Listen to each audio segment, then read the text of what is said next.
I appreciate everyone for joining me. Before I dive into it, because it can help me with how I talk, could I just get anyone to put their hands up that's in out-of-school hours care? Sorry, yay, out-of-school hours care. And I'm guessing everyone, long day care for everyone else? Yep, cool. I'll still include out-of-school hours care because that's my secret passion area. Not so secret, but experience across both. Today, I get nervous, so apologies in advance. I shouldn't say that, no one probably knows if I don't say it. But this topic, play as survival, it's pretty close to myself, and we'll go through it as we go. But I wanted to kind of have the lens of what educators need to know about trauma, behaviour, and the power of play. And my goal, I guess, is to have you walk away with like a fresh trauma-informed lens to better understand what you might be seeing in your services, different regulation methods between children, and also the power of play, but a different lens to play as learning. I'm new to these too, these are amazing. But before I start, I'd love to do an acknowledgement of country. I would like to start with an acknowledgement of country by formally acknowledging the traditional custodians of the land that we are gathered on today. Warami, Walambami, it's good to see you, wherever you're from. Here in Bella Vista, the Noora country we are on is that of the Barramatigal people and Burra Barrongal clan, and are a part of the larger Darug people. I personally am thankful for the Aboriginal culture I've been a part of myself, although I don't identify as Aboriginal. I've grown up with the Barrankinji people from the Wilcannia area. My stepfather and sister are Aboriginal, and I'm humbled to be included and thankful for that connection I have. And with that connection, I also have many memories that I will always value and cherish. And before I go into the talk too, I always forget to introduce myself when I do these, so I've put green so I don't forget to introduce myself. And who I am, my name's Barbi, I'm from Firefly HR. I wanted to keep branding minimal for the topic because generally I just want to share with you about the topic, nothing what we do. I've spent 20 years in early child... Oh. Do you want me to move? I've got a microphone. Is it around? Oh no, it's just the hair like flickering on it. Yep. Yeah, so just put it down here and hopefully that's... You can tell I'm not used to this. You may have seen, did anyone see Steve earlier? Yes. Yep, he's fantastic. He's on our team. I send him to everything to talk at because he's brilliant as well. But yeah, I'm Barbi, 20 years in early childhood education, out of school hours care, and as a primary teacher, so I've got a good cross-section around it, pretty passionate. I started Firefly HR with my husband about 7 years ago. I had to think about it when I wrote it. I wrote 4 and then realised it's longer, nearly double. We mostly do recruitment. It was out of school hours lens that got me into it. I just wanted more people in out of school hours care. I didn't know about it. As a teacher, I was like, yeah, whatever. I don't know where the kids are going after school and I don't know why. And then I fell into it. I'm like, what are you doing, kindy teacher? Why aren't you paying more attention? So just had a big passion. I wanted to bring more people into that profession, but then also extended to early learning because I've experienced there, and we love supporting there in recruitment, professional development, and a whole bunch of consulting on all different areas. But we're small, but pretty passionate team. And I know some, yeah, Steve earlier, you probably saw that as well. And I'm pressing it, but it's not. Oh, so with sometimes when I go to sessions, especially anything child protection related, sometimes they talk to the room like nothing they're going to talk about has ever happened to anyone in the room, and I hated it. So this is just my polite way of saying I'm going to reference kind of childhood trauma, survival responses, possible stories behind behaviour that often go unseen. And if anyone feels like they need a break, take it. There's no pressure to stay seated or still either. And also, that's me writing this. Here it is. I wrote it 3 times. Your version's the 3rd version, obviously, I wrote because I just kept going over and over. So I actually have no issue with using ChatGPT. I'm neurodivergent myself, and you can just put in what you want to say that you know other people are just, like I always confuse people. And it makes it not confusing in that it's like just a simple email you might want to do or something like that. But for this, it's genuinely just my own handwriting. I didn't Google or anything either along the way. So I'm pretty narrow in what I talk about. There's obviously other offshoots to everything. But sorry, and then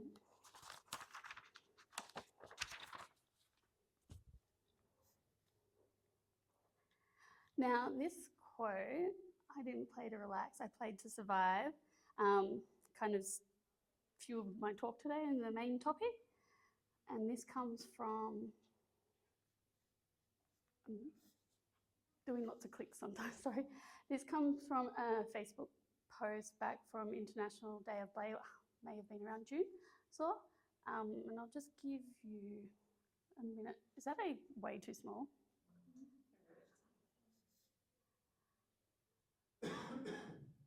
I also wear glasses to read, but I have a different pair of glasses for long distance. So I'm like, if you see me doing this, apologies, but I can see you all better and the board better if I don't have them on. So that's what's helped lead where I want to talk through today. As mentioned, more looking at play from a survival perspective and from a currently experiencing trauma perspective.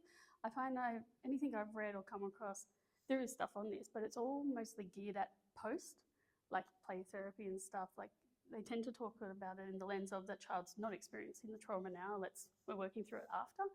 And it kind of misses what about the children going through it right now. And that's what stems this from. And I've broken it into two parts. So first, player survival. I feel like I wrote this before I saw Sandy's topic, like the topic I made, and then I'm like, oh, hers is maybe similar, but what I heard doesn't cross over. And then I thought you've all had a really long day, so I don't want to give you a whole bunch of theory, because I didn't use Google and I would get it all wrong. I'll mix my theories. And then give you more, ideally, strategies or ideas or what to do, because, yeah, there's a lot we probably all know at some points, and then sometimes it's other ideas or ways of doing things we may have not thought of or may have not thought of working in our settings.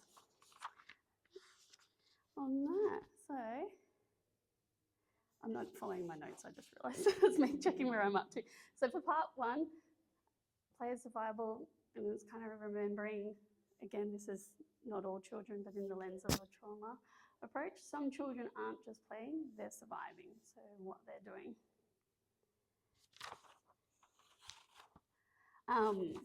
And then to help with that survival lens within play, I found looking at even what we might spot in a dysregulated child, or how to spot a dysregulated child. We'll link back in later. So I don't know if anyone has a way they might spot a dysregulated child themselves. It's usually the loudest. Can be. Eyes, Eyes, they're very loud. They just look at yeah. They're searching. There's all different. I didn't put it up on the slide. I tried to put less up there to put more pressure on me to talk more on it. But when I was handwriting it, I actually was trying to think about it a lot. And my first thought actually was, you can't. Because there's so many different ways. Like you can probably list any kind of action a child can do. Their eyes could be wild, but they could be doing something else, or just had a whole bag of Skittles. Like there's just so many different ways of telling whether a child, if my 5-year-old had a whole bag of Skittles, she probably would dysregulate a bit. And then the 3-year-old, sugar doesn't affect them the same way. But that's why I thought at the start, it's like you can't. There's just so many different behaviours with different meanings behind them, and what might be triggering them.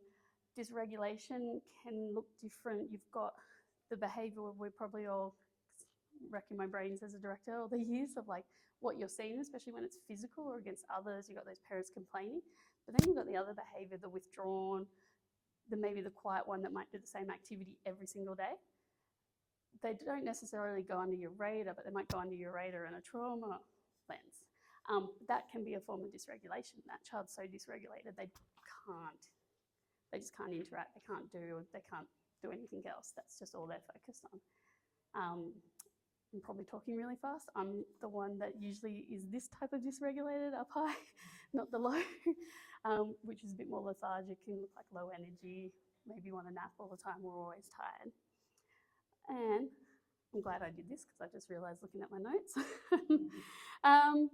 But yeah, I wanted to cover that, as I mentioned before, because it is closely linked. There is also, I guess, a pretense that there's age-appropriate levels of emotional dysregulation, which is important to remember. In an OSH setting, what you might see in a child after school can be completely normal. They've just spent 6 hours after school. Doesn't mean they're necessarily dysregulated. They've just had an assembly for an hour and hated it. To what you might see in a baby's room, to a 3-year-old, 3-year-olds that have stopped napping but might still need to nap, and yet their mum, like me, and my 3-year-olds told you don't let them nap. Sorry. He doesn't go to bed till 10 p.m. It might be just that you're witnessing, which can lead to it. And then that it can always look different. What I mentioned before, how you can't always tell, that can be masking as well. Just a survival mechanism they've often developed in childhood, especially children who've gone through trauma or currently going through. They might be just seeming like every other child, going along in the group play and everything, and don't necessarily know it's there. But they can still be actually dysregulated. And I should have put it on the board, but I will go through it later. There's a word I actually never kind of lent into when I was practicing, but more so as a parent, proprioception. And I feel like uni and everything, I'd never heard of it. And I'll go into it later, but I find that is something that can highlight if a child's dysregulated or not. Trauma, behaviour and play. So I wanted to link trauma with behaviour and play, and how I mentioned before, the dysregulation side can help ease our way into this side of it and cover the link between these three and the interrelation of how what might look like behaviour or play. And I have to admit, when I started writing it down, my lovely handwriting notes, I was going to put up my handwritten mind map, but it was terrible. My writing's not the greatest. I noticed a lot were very similar, and it wasn't even intentional. So as I was writing, it wasn't intentional for me to even notice it in what. But even a lot of the words I tried to put on the top sides, we may see an unwanted behaviour as such, or a different behaviour in a child. But then when we see it in play, we might not even notice it in the same way. So a child might be behaving in a way they might feel unwanted, whereas in play, that unwanted can look like acceptance, because it could be play on their own, in their own game. They're accepting themselves in their own game or with peers, or if it's make-believe, that acceptance obviously is their choice in how they're doing that play. In behaviour, escapism, the lovely children I used to have run in out of school hours care, I found, especially in schools without high gates. But in play, escape's normal. We don't see it any out of the ordinary, but it can be exactly the same trauma response, but looks different pending how that child's putting it out there. And same with control, play, control, pending who they're playing with. My daughter, yes. My son, no. She controls all the play. She's the oldest.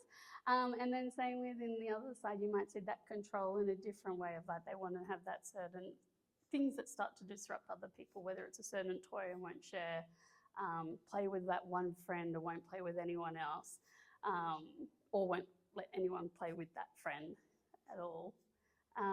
Withdrawn to daydreaming, because it feels like it's okay on that side in play, but we can see it as withdrawn over here. Fidgeting, and then movement, very alike, but we might see them differently.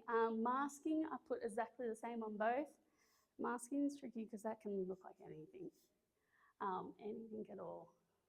Avoidant and privacy, I find those two are linked. In play, you can have your privacy, depending on the age and the setting. They may have the little cubbies or little alcove, or just in the book cover corner that might not be next to the group play or a certain group. Whereas avoidant might look like they're not joining in on group time and everything like that, but it's exactly the same. Hyperactive, imagination. we might call them exactly the same things. Same with fantasy, can go into hyperactive. I popped dysregulated here, but my goal was kind of to show that dysregulated can actually be all of them as well. And anxiety, I nearly went on and off shoot on that, but I don't have enough on what that can look like. And fantasy, we also, and that proprioception, that's that word I spoke about before. I told you I should follow my notes. But I put this up as kind of a goal to be mindful of recognising kind of those fleeting moments of play. They might be that child's way of surviving, and what experiences we're providing for play in our services, whether we're transitioning, routines and everything are important. But again, it's knowing your children and more, because we don't always know what's going on, and rethinking if there's maybe a certain child that doesn't want to transition from something. Do they maybe just need that 5 more minutes on play? What can we do to enable that instead of making them leave that play?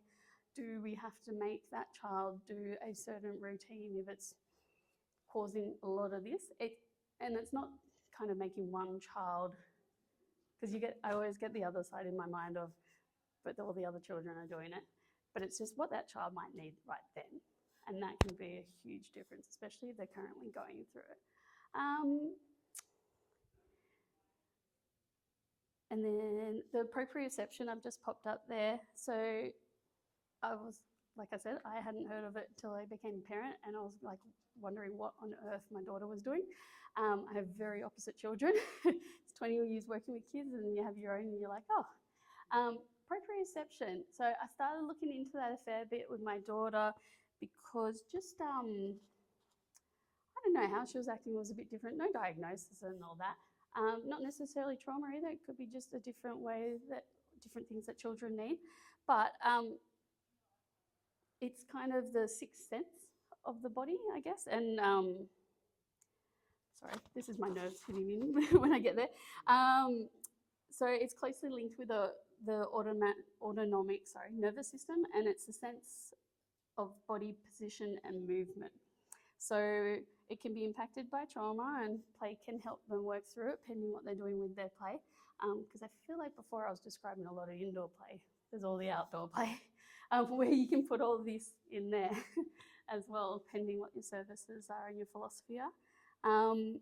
And it can also have a calming effect on the nervous system when it's activated. So that's because I did have it on both sides, but then I chose to put it over there because of that reason. So when activated, it can have that calming effect.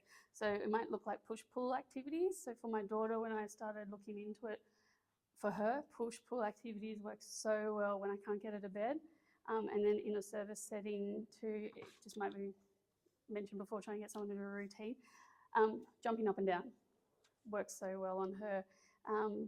Physical side, like we have little punching gloves, a few punches on them, because it's like that, not necessarily the contact, but the arm movement. It's just getting those muscles. There's different sensors in the muscles that help trigger this calming effect. And so carrying weights, animal walks, crab walks, bear walk, any of those walks, just different ways of moving their arms and legs. Resistant bands, jumping, spinning, running, they're all good ways under there. But yeah, I wish I knew of that earlier in my practice. I probably didn't give it enough justice in what it is, but. And leading from that, because both sides, I feel like the left, everyone's like, yeah, that's fine. And the right side's like, oh, there's probably behaviour we want to curb. I wanted to put in, how did we support regulation and build safety? And especially how the window of tolerance can look different to everyone. There could be two children in a hypothetical and with identical trauma situations, but completely different regulation states. It can completely affect one child in one way, and the other might have actually no effect. So they've just got different windows of tolerance in what they might do. And mentioned before, that can even be with whether they're up or down, because down can still be dysregulated, but it just looks so differently. So you might see constant fatigue, irritability. I smiled then because I was like my 5-year-old at the moment. Irritability, tension, hypersensitive, struggling to make decisions, sleep issues, whether refusing sleep or sleeping too much, mood swings, and just so much more within there. But I also went to do my lovely handwritten list of how do we support regulation and build safety. And my original list had it kind of expecting just the 2 columns. And then I was like, oh wait, they kind of all, as I wrote one, I felt like it went in the other side as well. Again, this is just my handwritten notes. I should have double checked actually the context of it, and even spelling. Like, I'm a terrible speller. I was just double checking. I'm like, did I spell sincere right? But it all comes from here, at least on that side. So with supporting regulation and then also building safety, I felt all of them that I popped up at the time go into both. And with supporting regulation, especially when you've got a child who's already dysregulated, you're already having that safety built with them is so important in helping them in those moments. That, I guess, that safe space, not as a service as such, but as educators with each child, and they're linked, because sometimes we get a lot of questions with what we do, especially around behaviour. I hate saying behaviour management, behaviour, I don't like saying engagement either, strategies and stuff like that. And believe me, I know what it's like when I'm pulling my hair out at 6 p.m. and I still can't get so-and-so to do what. And it's easy to say on this side, but because you can also still build that relationship and still have that happen. But they're very heavily linked in the importance of building that relationship. If I suddenly rush, I've written times on here of where I'm meant to be on that. So, does anyone have any input actually, or any other ideas, or it's a long day on that? One thing we recently learned, or we just did a last week we talked about autism and how to support them.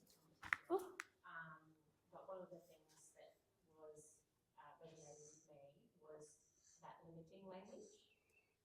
We talked about like being consistent and making your expectations clear. One of those was just reducing words.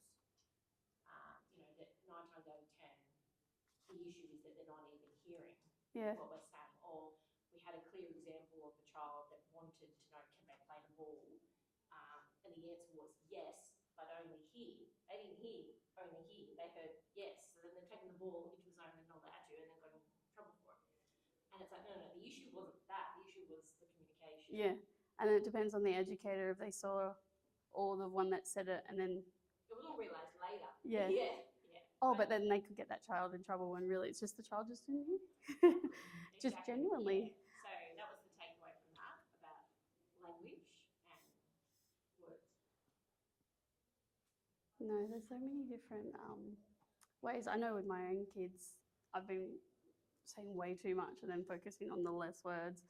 As an educator, I just did it naturally, especially ground level. I keep forgetting it as a parent, and repeating. My gosh, the amount of times I repeat and then I reflect on how often I must have done that in a service. But it's almost like you say it once, fine. I can't remember if Sandy touched this actually, when you say positive and the negatives, but it's like they just won't hear the rest.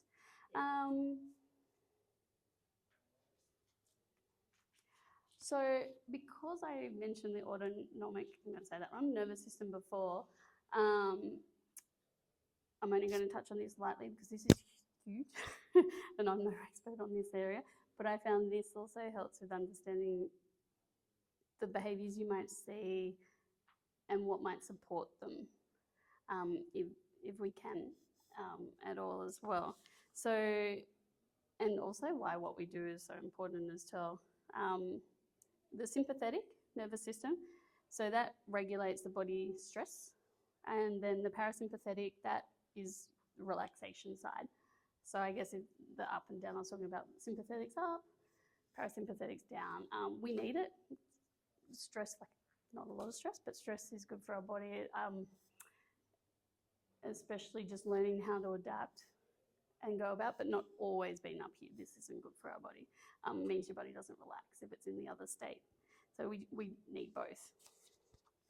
And I popped up a quick table if I get, because there's different nervous systems too. I don't even go over this one.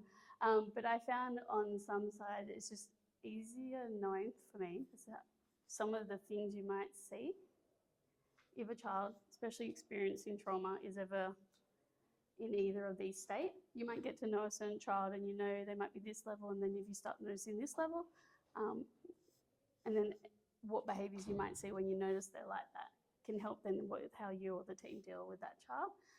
So if the stress sympathetic nervous system is in overdrive, you might see their own anxiety signals. They might come across hypervigilant, difficulty calming down, and that fight or flight response. And then same on the parasympathetic side. So it helps your body then get ready. It says sleep, gets ready for sleep. Aids digestion, lowers blood pressure and slows the heart rate. I wrote that and made that table. I should remember this. On all this side. And then even with what we're doing in service, if we have a child, again, we may not know, but depending what signals we got with that trauma lens on, it can be just what we do. As I mentioned before, it can be leaving them with their play or providing different activities. I feel like everyone goes down there, like the breathing activities, yoga, nature. Nature's just amazing. Who cares if it's raining? Depends on your service. Take them out. They may just need that. I feel like we all need that probably. I love it when it's a day I know I don't have to do anything for work, and I actually, because the kids want to walk in the rain, we just walk in the rain like after pickup. Why not? You probably have educators that don't care either. And then you've got your other ones that might care, so you just pick and choose. But it can make a huge difference to how you feel and help bring you down. You may not actually have a stress, like this isn't technically stressful, but I get stressed because it's public speaking in a sense. It's not a trauma or anything, but I know afterwards I'll need to pull my parasympathetic nervous system into gear. Don't know what I'm going to do, but I'll figure that out later. But I'm just very mindful of that, on that. And then that's, I guess, the whole thing, being mindful with how we are like that with children in our care. And the central nervous system's massive. So like, if there's like, I'm going to say probably wrong, 8 sections. This is like the bottom over here. You've got the whole central nervous system and this somatic over there, which can relate into, but I don't have much time and only wanted to cover one area of it.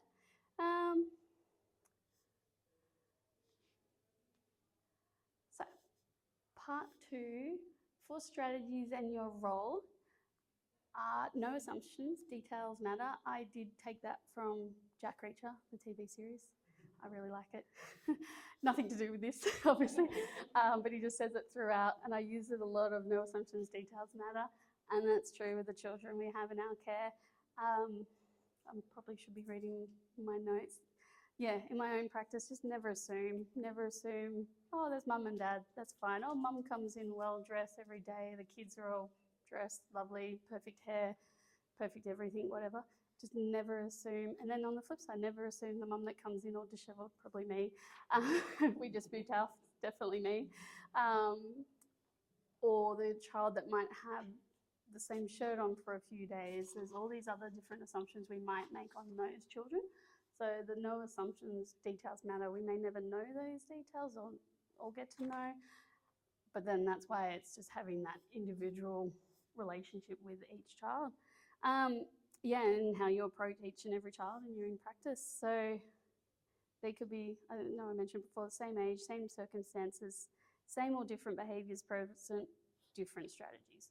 So you could have 2 runners, different strategies. Probably making it sound harder. Hey, I'm meant to be providing strategies, not telling you it's also different.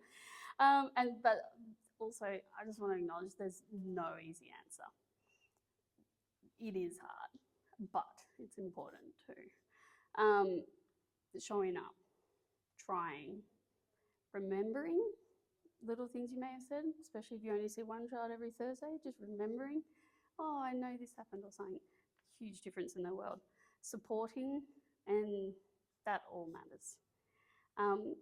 Even if it's a relaxing environment as well, the calmest of calm environments actually you've ever seen, And I've seen some amazing ones. There's a children's charity, Stuart House on the Northern Beaches. Oh my gosh, their calm, it's a room, is incredible. But even just like the assumption that not all children will actually feel like they're worthy. So they still may not feel calm in those environments. So even in your own calm environments, I don't think we ever think of that child not feeling worthy. Depending what they're experiencing, that can definitely be how they feel. So they may not actually want to interact with it or feel like they can interact with it, even if you tell them they can as well. And it kind of acknowledging that. I feel like I'm opening a can of worms of it can be anything. And how you're opening the knowledge within the team.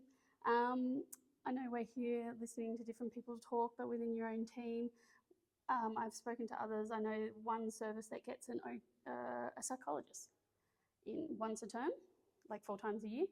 It's the same psychologist they've had come in to talk with the team, like as a group, as a trainer, for the last 3 years. So the benefits they've seen in the shift in how the staff interact with families, each other and the children, huge. Just because that psychologist has that knowledge of what they're all experiencing and then the development, that's in an USH service too, and even early learning, just those children that are still there those 3 years and that change, and same with the staff. OTs are amazing. I'm talking myself out of a job here. It's just that branching out of different kind of knowledge bases can help bring in that different knowledge with your team. And learning to be soft and have boundaries. Often children experiencing trauma need both. It doesn't mean they need to be the child that's always left to do what they want. They actually may just really want someone to give them that boundary because it might seem like someone's actually caring about them. They may have, there's just, again, so many different situations there. And also how that child feels, whether perceived or real, we don't know. We may say something and our tone's completely fine and they say, don't yell at me or something. I probably had my 5-year-old say that the other day, and ironic I'm saying this here, but we're like, we didn't yell. But just perceived or real, that's how they're probably feeling in that moment. I probably need to go say sorry to my 5-year-old the other day because I was like, I'm not yelling. And consistency or understanding more if there isn't consistency.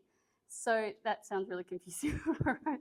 But it was more so, do you talk to the children, regardless of age? I know my 3-year-old will be listening. When you have staff changes, especially winter, you might need to still, person A, put them in the baby's room. They're no longer in the toddler's room. Do you talk to the children about, oh, blah, blah's here today, but you might see them in that room? Like those little conversations, because they might not realise why. If it's a child experiencing trauma, they may think it's them. Oh, they don't want to be around me. Like there's just so many underlying tones, and I don't want to give them too many more words, but just those little things of acknowledging, oh, you might see blah, I shouldn't say blah, blah, A today, they're in that room, but they'll be back in our room tomorrow.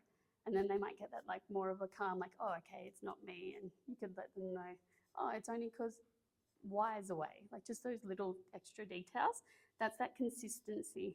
And then understanding if there isn't consistency. If the food is exactly the same thing every Monday and suddenly it's not, let them know why, like all different things. And then even with a mix of educator-led and child-led, I'm way over my time on my watch, and guided. So I know there's a big focus on child-led, I'm all for that, but with a trauma lens. So some may have too much autonomy at home and they just want a break. They don't want to make all the decisions. It could be they have the adult role at home. They might be the one responsible for cooking, looking after their siblings, and don't think this doesn't happen in early learning services. This isn't just an USH thing. Definitely seen it in under 5. They might be responsible for so much that being in your services, it is just that break to not have to make all the decisions. And I'm probably going to put it on the flip side to you all. You've also got the children that do need to make decisions because they don't get any in their outside world.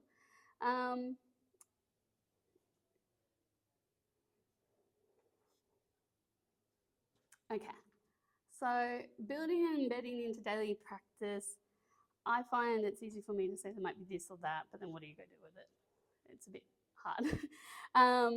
So how can we build this into daily practice, I can give some examples for us. So something as simple, and I know it's in the NQF, but it feels like we're told to do it, but your philosophy, service philosophy and individual staff philosophies, that can play a huge part in building this in, because then it's embedded, and not just because the NQF says so, just it's like pretend that wasn't there. I purposely tried not to reference the NQF in here, because it plays an important part of then what educators are expected to do and why you do with your practice. Like every service is run a different way. If you're more of a loose parts play service, risky play, that will probably be really strong in your philosophy, and then probably you'll attract similar educators with a similar philosophy and kind of mindset to their practices.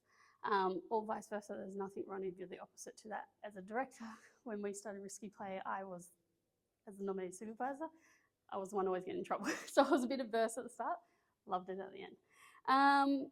Talk with each other. So that table I put up in part 1 regarding supporting regulation for and building safety with children, everything in that is what you do within your team. Because it's important to do that with your team to then also build that better, I guess, ecosystem within your staff to provide better or just notice more within the service in the children's side. Yeah, because often practices we develop around children can be transferred to adults. Role model, we often might say but not do what we ask the kids to do. I'm guilty of that as a parent of I rarely eat fruit, and I nag my kids all the time to eat fruit. It's like, I really need to watch what I'm doing there and role model a bit better. And it may sound small, but there's probably so many things like educators having their break and their lunch and relaxing and sitting and eating, or are they walking around and eating, but you're telling the kids to sit down and eat. I do that too at home. There's just so many things if we reflect on what we're doing in a role modelling sense. It's like, oh, actually, I don't know if we are. Clear expectations. I think that goes pretty with the words as well, with having this word. So the clear expectations and positive, respectful and role modelling links in. And what happens when someone isn't meeting expectations? I find we don't pre-plan that. We tend to pre-plan that in our policies for parents. What happens if they're late? Fine. What happens if this? But what happens in your staff team if staff don't meet expectations? It tends to be, what are they? PIPs, performance improvement plans. I should know this. HR slide. But then I've noticed with conversations, it tends to be just each situation instead of like there's expectations, or what if someone doesn't turn up for their 3rd shift that week? What happens? Like just those type of expectations. And then even in the, sorry, checking time on this side. I don't know if anyone else wants to add how to add into daily practice. End of the day, probably. And there's even ways to do it and not to do it as well. Like I've seen directors kind of make assumptions, give vague feedback, ignore the problem, and this is to other staff, make it personal or fail to kind of offer support.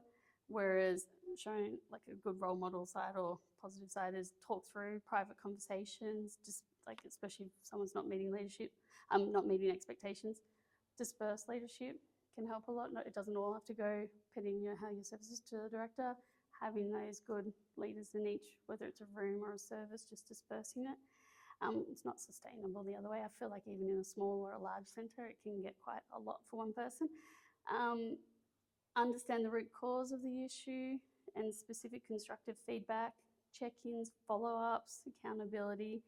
So these are always like kind of in regards to what happens when someone's not meeting the expectations.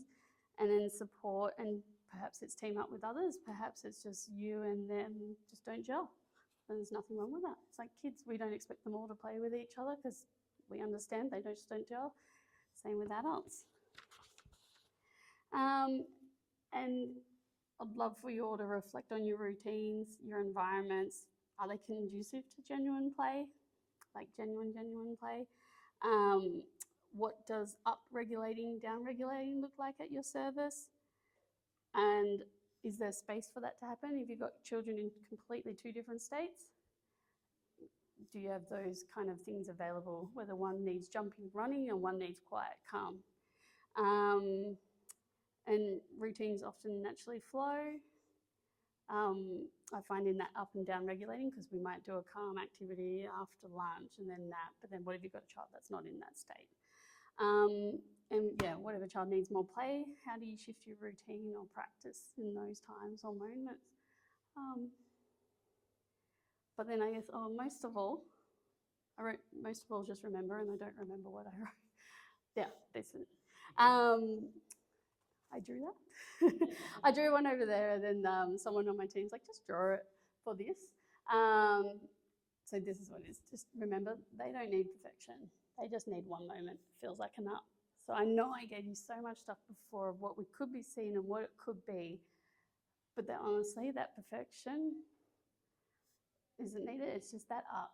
They could be experiencing these downs, but if you're that up in the infinity loop, that can just change their world and their direction and how they feel, and brings them out of just always being in the down. It may loop back around again, but if you're that up, it at least gives them that kind of moment. So I guess it's not being so complicated in our practice.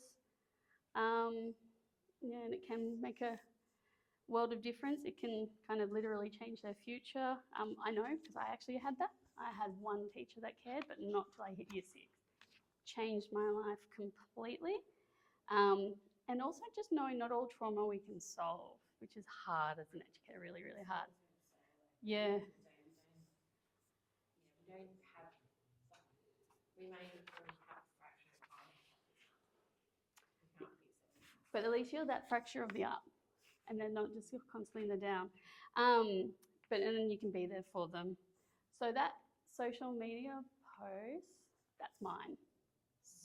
So my childhood was quite adverse.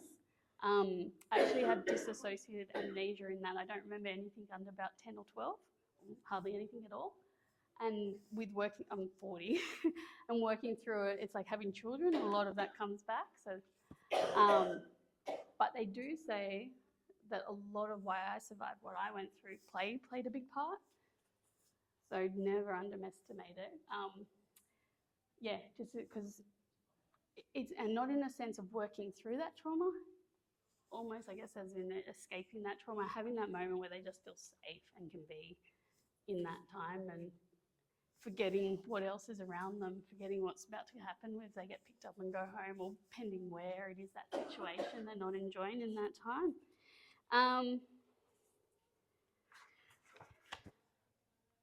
I am behind time, sorry. So earlier I said strategies. I actually crossed it out and popped considerations. So strategies, I find, is what you're going to do. It might be your plan. Yeah, and it's unique to every service. They're planned to achieve your goal. So the what and how, whereas considerations are factors that you kind of take into place when making those goals. So the why and the what if, and they kind of guide your strategy. Example-wise, I have a whole heap here, but I know it's 4. I'll go through stuff, and I'm more than happy to share these with Jack at Owner too, if anyone wants. But some ideas I wrote when I was writing this can be as simple as, say, in an out-of-school hours care service, or in an early learning service even. But I know in an out-of-school hours care service, I used to have a meet and greet educator. So it was someone that was always available to meet and greet the family and the child when they arrived, and not just at the start of the year when you got more enrolments or when a new family, the whole year. The change and shift we had, because if that child is still trying to build a relationship with your staff, but then they see the parent interacting really well with you, that relationship can also then stem down to that child then kind of being more open to you. Like, oh, mum or dad or whoever, they're friendly with them. Okay, I guess they're like a safe adult in my world as well. It can make a huge, that's all right, I know I'm already over. That's why I'm like, oh. And then I found with us just not taking it away. Sometimes you don't always need it, and that's fine. You can use that staff member on something else. It depends on your service, but it was something that worked really well in building that. And external, I feel like external examples are sometimes good to think of to bring into our own practice. I have an office and a co-working space. The co-work we go to on a Friday, the 2 owners, they stand out the front and they clap and high five everyone that walk in. but because it's Friday, they notice motivation's low, and their co-works, none of us all work together. And it just boosts morale no matter what you're doing, and we're all doing different things and increases energy. Yes, that's an external thing, but it's something with the same purpose that can be done in a service, like how we're making families feel as they come in.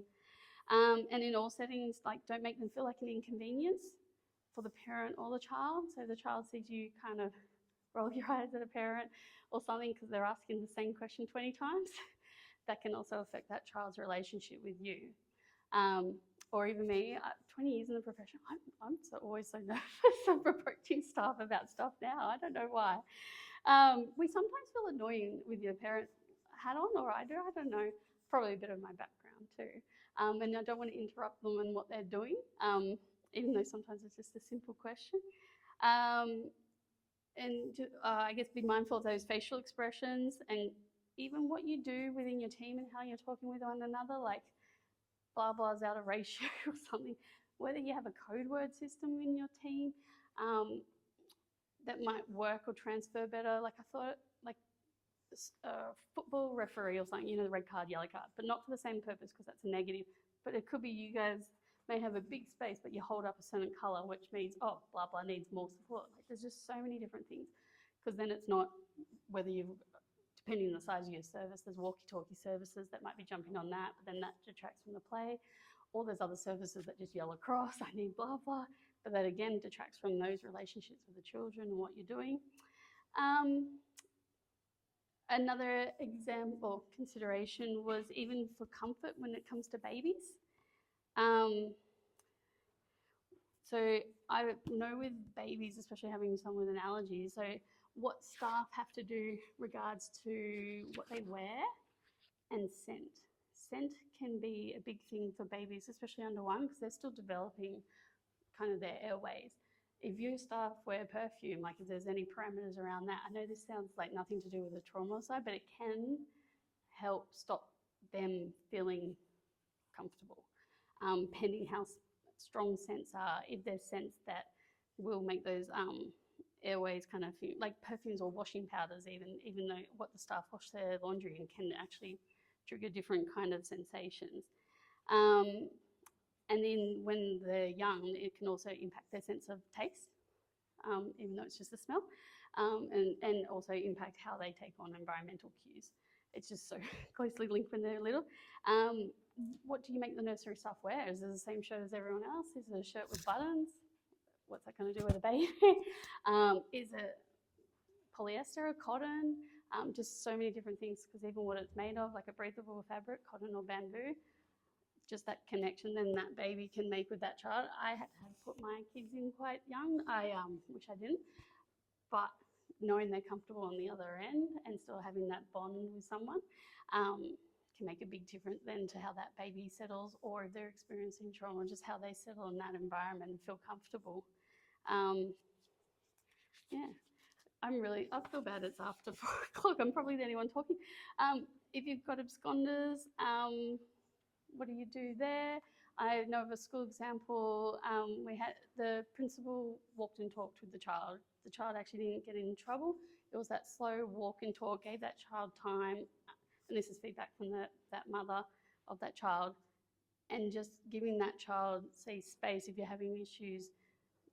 Who, like, does the director or someone different level relationship come in and give that child space, and they get that feeling of not being in trouble but important, because sometimes they only go to those spaces when they are in trouble or sick, or depending on your layout. I know for most of the time my office was also sick bay.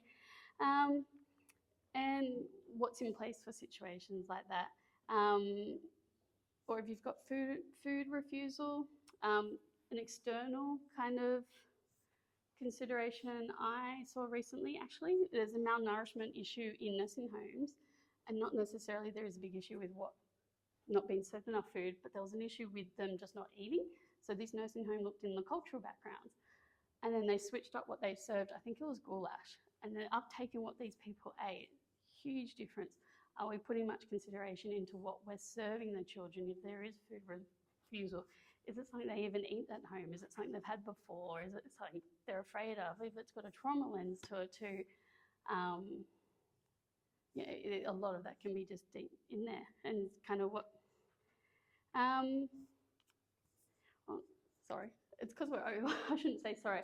I had lots more, but I don't want to keep talking at your end of your big day. But I wanted to thank you for your attention. That's me as a child. I don't have many photos as a child, or I may not have the memories, but I don't have good feelings about all of them. This is one that I actually only got a couple of years ago from a great aunt that lives in England. And my connection to it is nothing like my other photos, but like in a good way. I have no bad feelings to it or anything, and I probably feel like it's like one of those times of just being able to be free and play.